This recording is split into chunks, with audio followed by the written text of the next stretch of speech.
வணங்கான் திரைப்படம் இன்று உலகம் முழுவதும் வெளியாகும் என்று எதிர்பார்க்கப்பட்ட நிலையில் இன்று வெளியாவதில் சிக்கல் ஏற்பட்டிருப்பதாக தகவல் கிடைத்திருக்கிறது. விவரங்களை தர இருக்கிறார் செய்தியாளர் சிவபிரகாஷ். என்ன காரணம், வெளியாவதில் என்ன சிக்கல் நீடிக்கிறது? விவரங்களை வழங்கலாம்.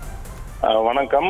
வணங்கான் திரைப்படமானது இன்று உலகம் முழுவதும் வெளியாகும் என்று அறிவிக்கப்பட்டிருந்தது. பாலா திரை இயக்கத்தில் அருண் விஜய் நடிக்கக்கூடிய திரைப்படத்தில் மிகப்பெரிய ஒரு எதிர்பார்ப்பு இருந்த ஒரு சூழ்நிலையில் தற்போது அந்த திரைப்படம் இன்று காலை 9 மணி காட்சியாக வெளியாகி இருக்க வேண்டியது இதுவரையிலும் வெளியாகவில்லை. இதற்கு காரணம் இன்னும் சில பண செட்டில்மெண்ட் ஆனது மீதம் இருக்கக்கூடிய ஒரு காரணத்தினால் அதற்கு இன்னும் கேடிஎம் என்ற அந்த கேடிஎம் கிடைக்கவில்லை. இதன் காரணமாக தியேட்டர்களில் படத்தை ரிலீஸ் செய்ய முடியவில்லை என்கின்றனர். இந்த கேடிஎம் என்பது இந்த படத்திற்கு வேலை செய்யக்கூடிய அந்த லேப் தரப்பிலிருந்து கியூபிற்கு பணம் அனைத்தும் வந்துவிட்டது என கூறிய பிறகு அந்த ஒரு ரிலீசிங் ஆர்டர் என்று ஒன்று கியூபுக்கு அனுப்பப்படும். அந்த ரிலீசிங் ஆர்டர் கிடைத்த பிறகுதான் கியூபில் இருந்து அந்த கேடிஎம் என்று சொல்லக்கூடிய அந்த பாஸ்வேர்டினை இருக்கக்கூடிய ஒவ்வொரு தியேட்டருக்கும் கொடுப்பார்கள். அந்த தியேட்டரில் அந்த பாஸ்வேர்டை என்டர் செய்த பிறகுதான் அந்த திரைப்படத்தை திரையிடவே முடியும். அப்படிப்பட்ட சூழ்நிலையில் இன்னும் அந்த கேடிஎம் என்ற அந்த கீ டெலிவரி மெசேஜ் அந்த கிடைக்காததன் காரணமாக அந்த வணங்கான் திரைப்படம் வெளியாவதில் ஒரு சிக்கல் ஏற்பட்டிருக்கின்றது.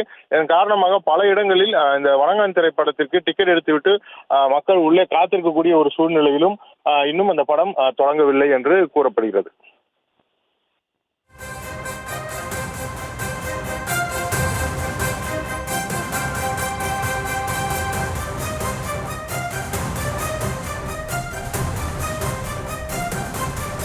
விவரங்களுக்கு நன்றி சிவபிரகாஷ்.